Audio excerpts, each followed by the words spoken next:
A thing that I've changed my mind about a bit over the past couple of years or so is that in the context of, well, we're really trying to get as much concentrated exposure as we reasonably can into the best companies and assets across the portfolio. And the shorthand for that has been, well, let's keep the number of fund relationships or partnerships low. And by doing that, we'll therefore have fewer underlying or investee companies in the portfolio, and therefore we'll have more exposure to the companies that matter. The thing I've changed my mind about a bit is in that area where it's not really clear where the seat ends and the person begins, or the firm's franchise ends and the individual's franchise begins, it may make more sense to back more groups with fewer people.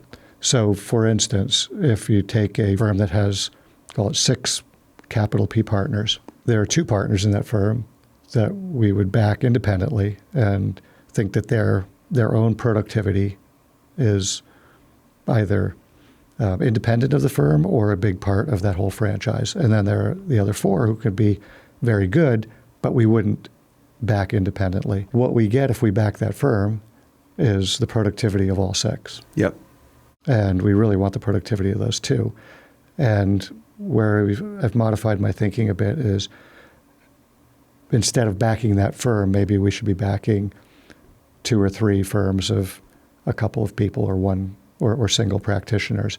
Because, again, what we're trying to do is get the most exposure to that productivity. And then I guess the calculation is if those 2 out of 6 are really generationally productive investors, maybe that's just the cost of doing business and it's worth it anyway. Could be. Yeah.